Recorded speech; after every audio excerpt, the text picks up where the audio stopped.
So what we're going to do today is we're going to go through an awful lot of the key CV sins that we see. We're going to start off at the very beginning, which is always the best place to start.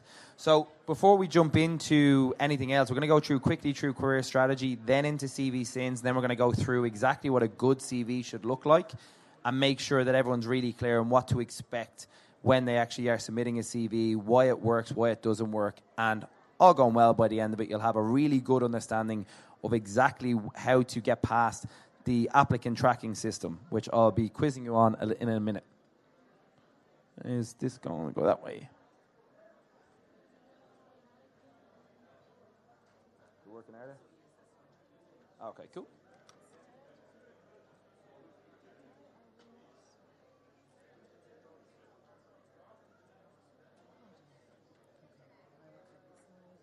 Oh, this one was off, that's why. Here we go.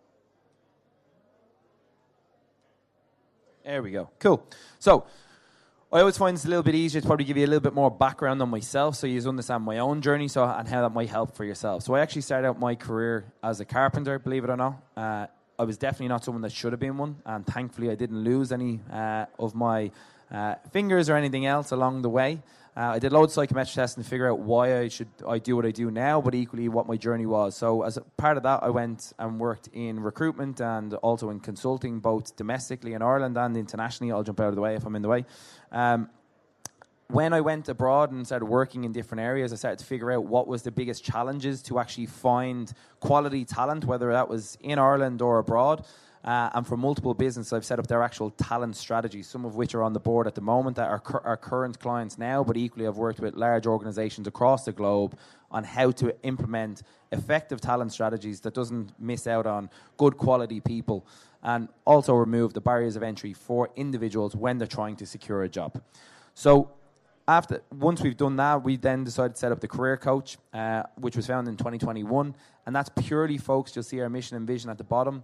That's purely focused on helping people overcome those barriers of entry to the job market and make sure that they understand why they're falling foul of certain things, what's happening for them, why there's certain challenges in the market and where the market is going and what future challenges they will then face. So the areas we focus in on, we would have 3 different specific programs. One is a job seeker program that focuses in on helping people get a job as soon as possible in the specific area. The other one is Career Changer, which focuses in on helping people figure out what they want to do, because largely an awful lot of people have just been thrown into or followed that career path and don't know why and just found themselves in it. I mean, quick show of hands of people that would have said, why are you doing this career? And they kind of said, I fell into it. Anyone been in that scenario where they just found themselves in a job and they don't know why? Cool.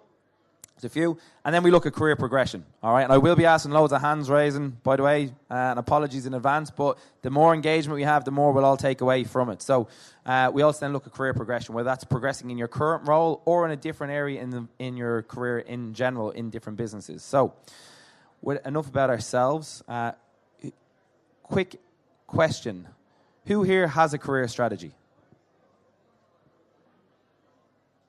Cool. So the reason I ask that, and I ask that all the time, is it's not something to be ashamed of if you don't. The only reason I ask is because it's not something that no one sits in school and goes, right, what's your career strategy? We do not talk about this area at all. My guidance counselor turned around and go, what do you want to do? I said, I was told I should be a carpenter, and that's really what my career strategy was early on. So it doesn't actually happen all the time. The reason I focus on it a lot of the time is because how do you know how to build a CV, LinkedIn, all the tools that you need to build an effective career without actually knowing what you're building it for? So if you don't know where you're going, it's very difficult to figure out the steps to get there. Does that make sense? So we always start with a career strategy. So in order to do that, you need to have a really strong recipe for success. So for us, you need to have the right effort with the right strategy. If you have the right effort and the wrong strategy, you're not going to get anywhere. Equally, if you have the right strategy with the wrong effort level, you're not going to get anywhere. So for us, we focus in formally on making sure everyone matches the effort. And first and foremost, you're here, so you're putting in an awful lot of effort already. So it's now about getting the right strategy, and all going well, this will help today. So making sure that you have those 2 fundamentals is the first step. Once we've done that, we then need to figure out exactly how to build a correct career strategy. So to do that, you need 4 fundamentals: clarity, focus. You have to be adaptable because things are going to move. The most famous phrase and now in the market is, I pivoted to this, I pivoted to that. It's a very common phrasing. There's nothing wrong with that. That's being adaptable. That's actually taking things as they come, assessing every opportunity and figuring out how that might work for you. And then obviously taking action. Nobody is coming to save us, as much as we all want to be saved at times. So we have to be ready to take action, all right, on an ongoing basis. And I know it's difficult when you're getting loads of rejections or you're not getting the right outcomes or you're finding yourself, I've been chatting to a few people where they've been made redundant multiple times. That can happen, unfortunately. So we have to continually be ready to take action. So to build a really strong career strategy, there's 5 things that we focus in on. Who's here has heard of a SWOT analysis? Deadly. Mainly applied to business? We apply it to careers all the time, right? So SWOT analysis, for those that haven't seen it before, is strengths, weaknesses, opportunities, and threats. So depending on how you view certain things, we do this to our skill set all the time, right? So we look at our skills and see where's our strengths, where's our weaknesses, what's the opportunities that we have with our skills currently, and what are the threats. So if we take a perfect example, who's heard of ChatGPT? Cool. So ChatGPT, as an example, could be seen as a threat to people working in the tech space because actually it's now being able to produce code for applications or platforms or systems, etc. The challenge is that a lot of that isn't actually correct. So it has to be checked and everything else. But it will get there to a certain point. So if I was working in the tech space, I could see that as a threat to my job, that code can now be produced without me. Or I can see it as an opportunity and figure out how I leverage AI to make my job easier so I can do more. So one of the big topics that's coming out regularly is AI, obviously, and people talking about how do you embrace it and everything else. The people that embrace AI will always have a job. People that don't, there is areas that are going to be automated that are going to be replaced, and that's natural, that's evolution, that's how it always works. So it's about how do we identify what skills are relevant, how do we leverage them in the right way.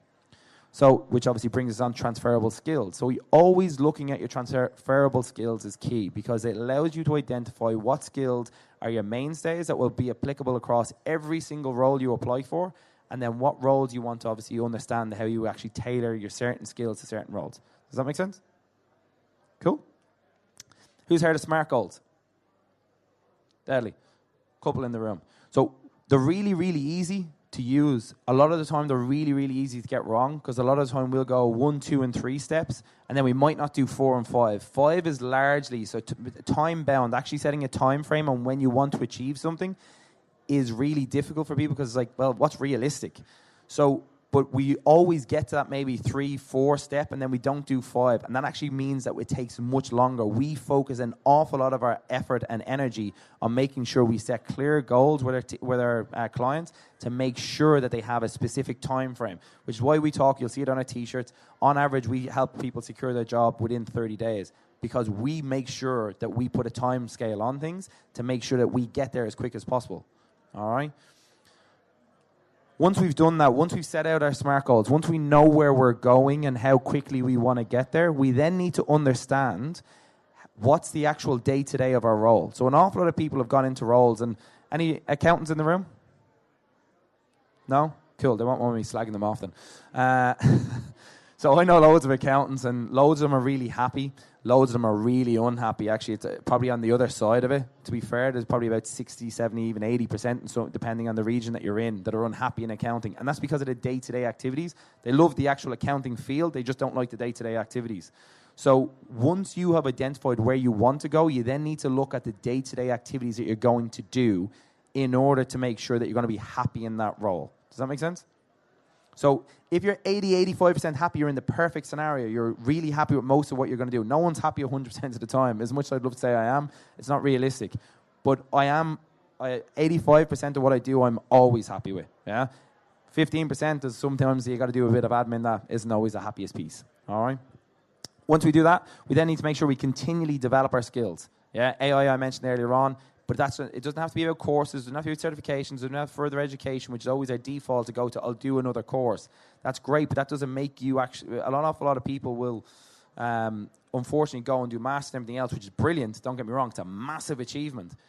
But an awful lot of people think that immediately gives you a gateway to a new role. It doesn't, unfortunately. All right. So it's not always about further education to get you a new job. It is always about skill development, though.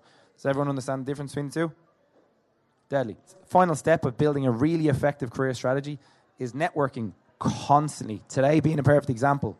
Use today as a massive opportunity to even just talk to people about who you are and use it as a really good opportunity to figure out how you explain your skill set, because it's going to be something you're asked about in interviews on a regular basis. So your network is your net worth. So making sure you network. It's really, really important. Now, into CVs. The what, the why, and the how. What's a CV? Anyone know? Curriculum vitae, yeah, for sure. What is it? What would you say it is if you had to give an example of what it could be?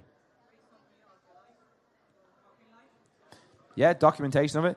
So what it really is, if we think about it logically, right, and just break it down, you're not wrong. Everything you're saying is absolutely correct. Curriculum vitae, it's about documenting your skills, but it's a sales document. Does that make sense?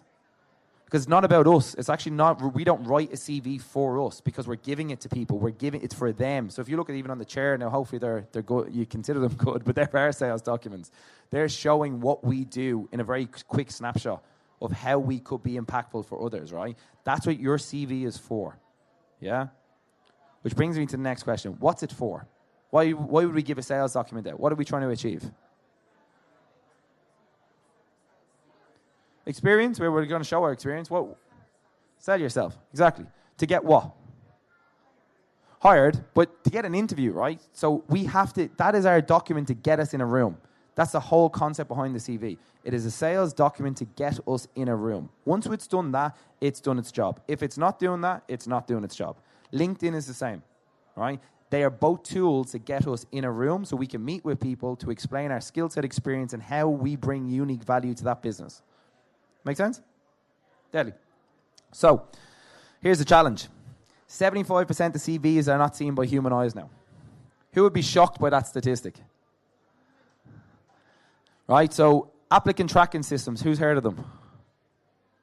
Deadly. So an applicant tracking system, or ATS, a lot of what that's about is people have automated systems.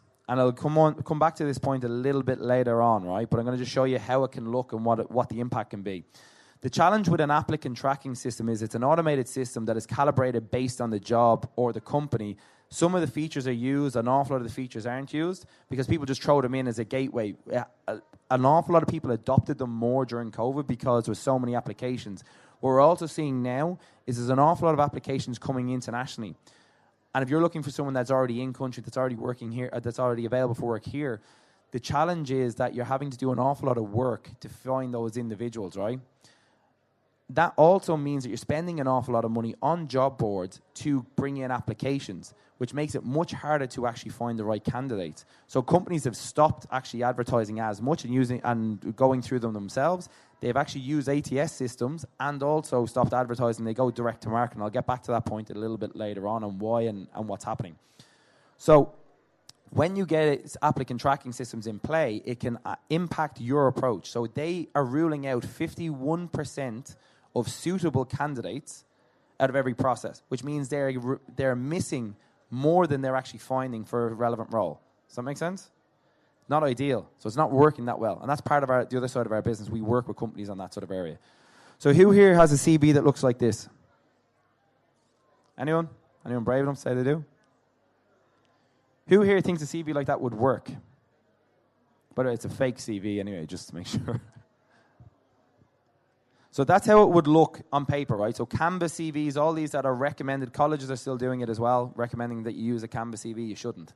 Because when it goes into an applicant tracking system, they're not that advanced. That's how it could look. And that particular style will look like that, unfortunately. Because it's seen as an image. It can't read the information, and therefore what happens is if you've got hundreds of applications coming in, you're not going to go back to someone and say, listen, your CV didn't come in correctly. We didn't get a good understanding of who you are and what you do. They're just going to say automatic and reject it. Or the system will automatically reject it. It won't even be seen. All right? The other side of it is, and it comes into our CV sins piece, is the wrong formatting on a CV. So these split, who would have that kind of split CV where they have information on the left and a split and then on information on the right? Anyone? So this particular person, again, it's all been anonymized, But they actually put in that they obviously make Bloody Marys in their current role, but it's the applicant tracking system has picked it up as their name is Bloody Mary. And that's how it comes into the system. And unfortunately, that will immediately get rejected, all right, because of how it's structured. So formatting is one of the biggest CV sins that we see, and it happens all the time, okay? And here's the challenge. We're going to go through what a good format looks like. You're not going to know what format works for certain companies or how they've calibrated their ATS systems.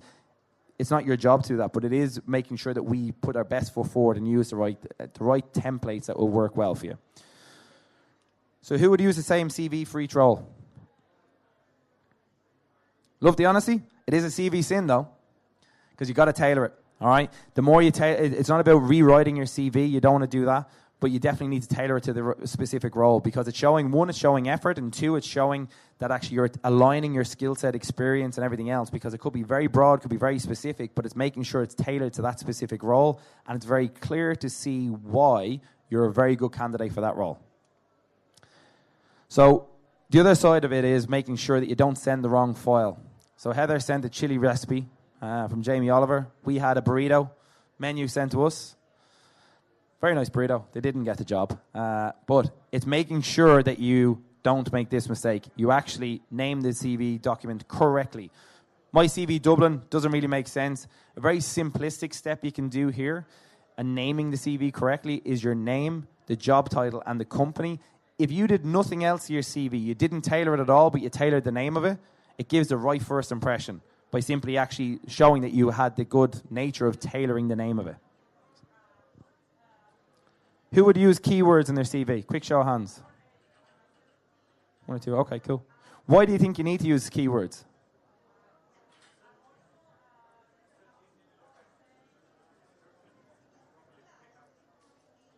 Yeah, exactly correct. It means it picks up the actual CV itself, so it'll align with the job description they're searching for. So it'll give you a lot of points, let's say, against your CV, which will make sure you get more engagement on it. All right, but also there's two aspects to your CV. It's about the jobs you're applying for, but it's also about the jobs you're not able to see or that you don't even know are available. Because what happens is, as soon as you apply for a CV, what happens is it gets stored in a CV bank. So Indeed, Irish Jobs, they all have CV banks that recruiters, myself included, would have access to. I can filter through all those CVs today and figure out what candidate to be suitable for a role I may have. Yeah, so your keywords will help me find you quicker, but they have to be the right keywords for the right roles. Yeah, so it's making sure you have them aligned. Including irrelevant personal information, I was only talking about this earlier on, including irrelevant personal information is making sure you don't, it's a bigger topic and I won't get into it today, but unconscious bias is massive. It's not just in Ireland, it's actually in general. But the more information you give, the more chances you're giving to be ruled out of a process. All right? And I'll go through them in a sec. So let's see who's listening. So, again, this is a false CV. We're not hanging anyone out to dry. So, this is Jenny. Jenny has made a number of CV sins. How many do you think she's made? Who would say 5? Who would say 3 CV sins? 3? Who would say 4? 4? Who would say more than 4? Let's have a look. Jenny has made 8. Now, I know it's going to be hard to see as well if you're at the back, so we don't use a picture in CV in Ireland and the UK. It can be used in other locations, but it's about tailoring your CV specifically for here, and we're one of the most, the main countries that actually use CVs as opposed to resumes. We always use a professional email, no nicknames or funny email addresses, because again, this is your career. It's about making sure you give the right first impression. You don't need to include your full address, and that's what it's talking about, unconscious bias. Some people actually will rule you out of a process depending on where you live, which is shocking, but it does happen. So actually just including the location of where you're applying is absolutely fine. You don't need your date of birth. You don't need to include your nationality. You don't need to include your marital status.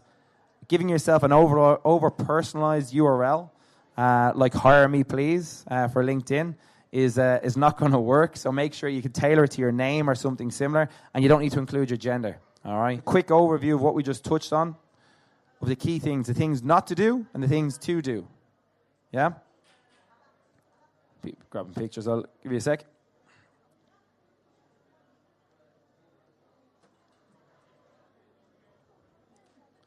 Now, into CV writing tips. So that may seem like a lot of people's CVs in some respects, or a good or a simplistic structure. Jesus, I can't talk. Who would say that's a simplistic structure? Or it's a very boring format? Anyone? No? It's all right. So we have a really cool design team. We've loads of people that can do really deadly things with nice documents, and hopefully you've seen some of them around. It's fallen as well. But why would we go for a simplistic structure like that for a CV if we could do all these weird and wonderful things? Anyone got an idea?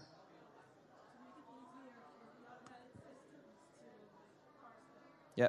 That particular CV, that exact one, and we've got approval from the client, that particular CV got someone a job in 2 weeks. They've been made redundant, got a job in 2 weeks later. That particular one. And it works with all different systems. Now, we have different templates, all that stuff for different sectors, but ultimately what you're looking at is trying to keep it really structured. So who here has a professional profile? Couple? Good. So a professional profile is, there's no silver bullet when it comes to actually securing a job or building the perfect CV, right? It's all about small improvements all the time. Those 1% things all together is actually what makes the massive difference. But your professional profile is a massive thing on your CV. If you don't have it, you're not going to get as much engagement on it. And the reason being, anyone ever heard of heat maps? Cool. So it's usually used on websites. So basically it's where people hover with their mouse to see where they should position ads to get people engaged on it, right? We did them on CVs. So recruiters spend 95% of their time here, right? Which means that if you don't have a professional profile, number one, you're going to get less engagement. Number two, if it's not a strong profile, you're not going to get engagement. How many seconds do you think you have to grab someone's attention? 3. It's about 5.8 is the average, but it is a little bit less. It's getting lower. But 95% of that time is spent there. So if you don't have a really impactful professional profile that showcases who you are, what you do, and how you can add value, they're not going to engage, right? So it's like having a short mission statement about who you are and what your career has been so far. Doing that will get much more engagement, because what's going to happen is they'll then start to verify, because that's the rest of your CV is about. It's about verifying, are you the right candidate for the role? So have you got the right education? Have you got the right experience? Have you got the right skills? Have you got the right competencies? So that's what they're going to focus in on. But they're going to spend most of their time in that area. Does that make sense? So having a really good one is really important. 6 lines is the maximum you should use. It shouldn't be really long. All right? So when you get into career history, this is one of the areas that's probably not utilized enough. When you go into career history, a lot of people would say, let's say I worked in it for Google or for Meta or any of them. A lot of people just say Meta, and then they would just say what their key responsibilities have done. Has anyone worked for any of the big kind of tech companies here? No? Okay, cool. So normally that's what people will do. But Google, Meta, all these sort of places, they're all massive organizations. They all have multiple teams, multiple areas of the business. So you need to be really specific in what you do. So when you're explaining your career history, what we need to make sure of is that you're detailing, 1, the name of the business, 2, the area that you worked in, 3, you then need to have a 1-line explanation of your specific role. Then you also need to have 5 to 6 deliverables, right? Anyone know the difference between deliverables and responsibilities?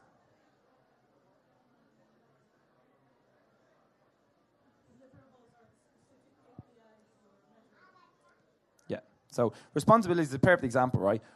Everyone has responsibilities in a role. It doesn't matter whether it doesn't mean you naturally delivered on them. Deliverables are what you actually delivered, what you were held accountable for, and what you actually delivered in that specific role. And that's what I would care about if I was hiring someone. If they can deliver in that role, what can they deliver here? What value can they deliver here? I don't care what the responsibilities were, because that tells me nothing about whether they actually delivered any value. Does that make sense? So focusing on your deliverables, what you delivered, what value did you bring to that role is the really key information. And the benefit is, it's sometimes a hard question to ask ourselves, but the benefit is that everyone has deliverables in a role, everyone has added value, so it's about making sure you document that and figure that out.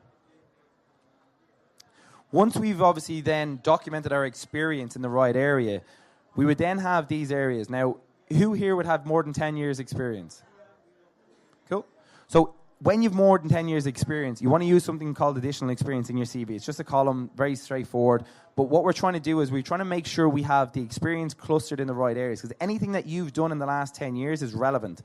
But anything outside of that, you've either reused the skills that you used previously, so therefore it's already captured, or you probably have to retrain in those skills so that it's really irrelevant to the job you're applying for. So making sure we group it under additional experience is really important. Then you can add like languages, hobbies, that sort of stuff. It's up to you whether you use hobbies or not. It's always a question I get asked. But really, they don't add a whole lot of value one way or the other. That's more of a personal preference. All right? Volunteer experience is good to have, yeah, for sure. You can put that in additional experience, or you can have it as volunteering experience. Both are equally acceptable. And a 2-page document on average, all right, is what you really want to be gearing towards. 2 to 3 is fine, but 2 is the optimum. So the advert, who would look at the advert and then look at their CV to tailor it? Yeah? 1 or 2? Cool. So the reason we want to look at an advert, right, is because it's going to tell you what they really look out for, should I say.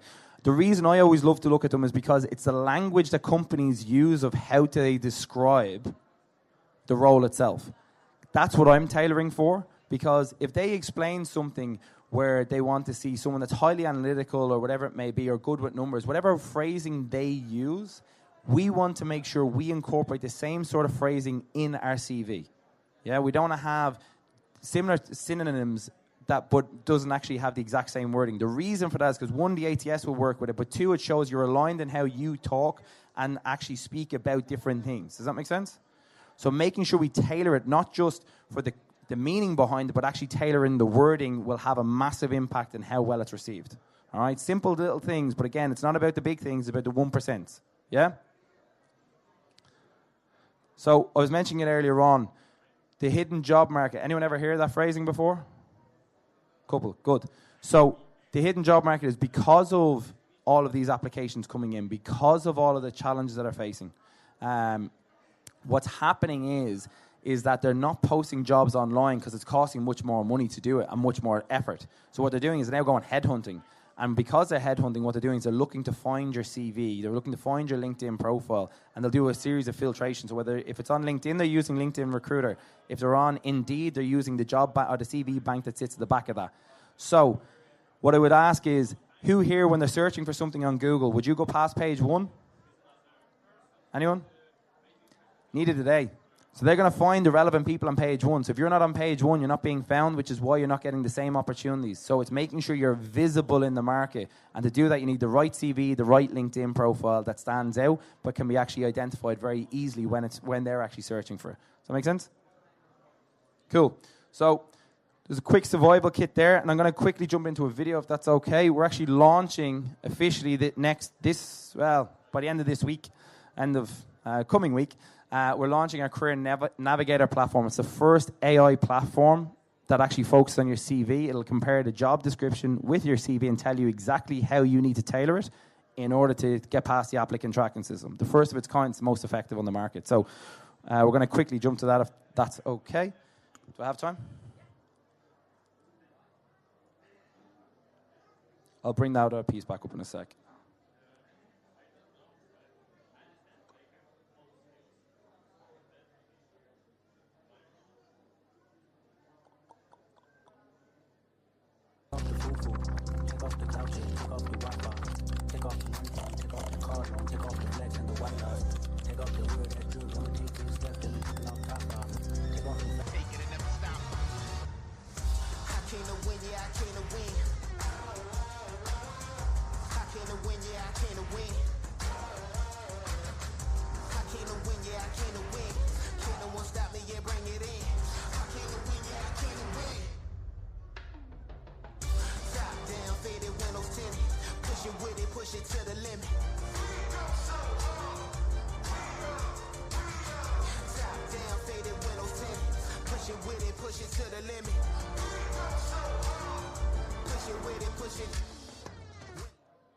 So that is our Career Navigator. It's a quick snapshot of what it actually looks like. It's being released this week.